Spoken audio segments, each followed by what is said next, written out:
Alright, 2020 Toyota Corolla SE. Having to replace this part number for a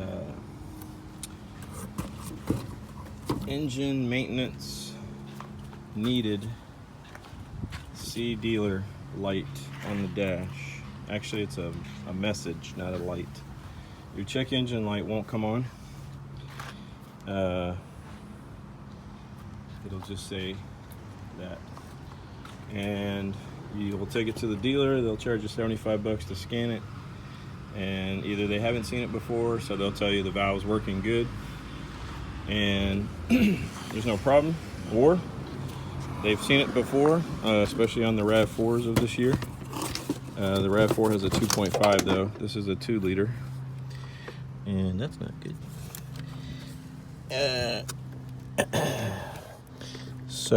But it's the same thing. They both have the same part that goes bad. Mine has about 88,000 miles.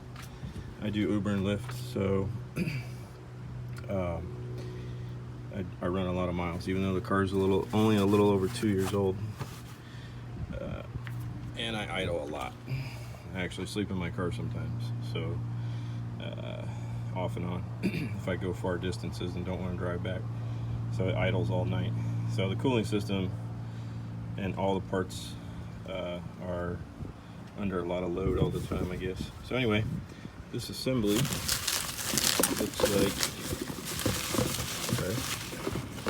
like this. This little bad boy right here.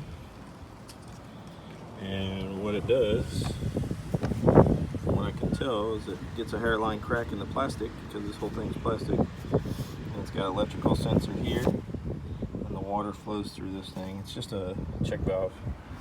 You look through there, I don't know if you can see, but it's just a check valve. That's all it is.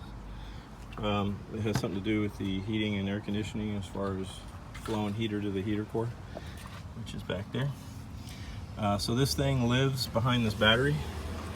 So as you can see, I took the battery out, I took the shield off, and that thing lives right here.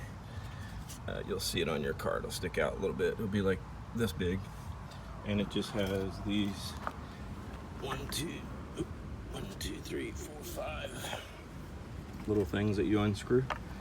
These two, actually this one, excuse me, is the hardest one to get to. These 3 come out easy. You can get to that one. This one, you gotta bend this little shield down a little bit with your hand.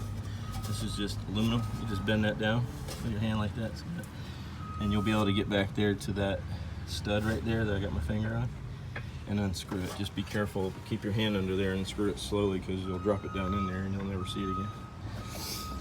So make sure you get that. Luckily, I didn't drop it. I do have the radiator cap off, because I released the pressure from the system, because that's probably under pressure, the 2 hoses that connect. So again, I took the battery out. The battery's pretty straightforward. You take off this whole assembly with that nut right there, and then I just disconnected this instead of taking the whole post off, and pulled the negative battery cable off, which I tucked down in here. And then you'll pull this little bracket off that holds the battery down. It sits right here. It's just it sits in there like that, I think, and goes on with that nut. And then I pull this little plastic cover off of the battery. Just the 2 tabs there, that one and that one. All right, so this little valve lives right there. I don't know if you can see it. That's it. I've unbolted it already, so it's dangling in there. So that clip, that white one, and that white clip right there, you're gonna have to, they're like C-clips, you're gonna have to pop them back and pull the hoses off to replace the valve. Again, this is the valve, and it sits in there pretty much like that, just like that. And as you can see, that little hole right here, that's where it bolts to the engine. Put it in there. If you can see it, I've already taken the bolt out, so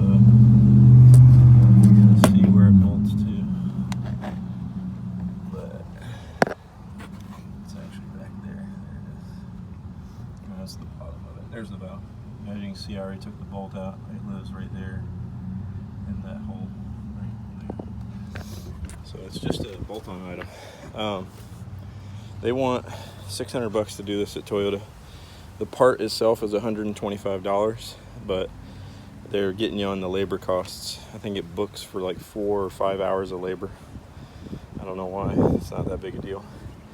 It's more expensive on the RAV4s because you have to replace this and the hose assembly, because on the RAVs they have the clip for this notch, like mine has the 2 clips. The RAV only has the clip on the top.